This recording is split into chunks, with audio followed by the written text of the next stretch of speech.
तर मला सर्वांना ना हात जोडून एक विनंती करायची आहे.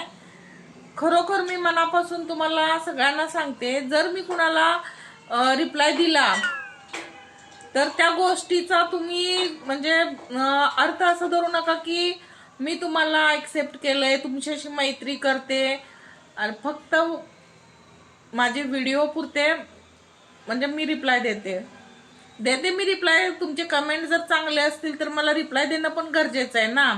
त्याला तुम्ही प्रेम समजू नका प्लीज, कारण मला ह्या सगळ्या गोष्टीत काय पडायचं नाही आहे. माझं व्यवस्थित आहे सगळं आणि तुम्ही म्हणजे त्या गोष्टी म्हणजे मला करायच्या नाहीत त्या गोष्टींचा विचार सुद्धा करू नका. व्हिडिओ हा माझा एक कामाचा भाग आहे. मी त्या दृष्टीनं त्याच्याकडे बघते, तुम्ही पण त्याच दृष्टीनं बघा. लाईक करा, कमेंट करा, शेअर पण करा, पण फालतू काय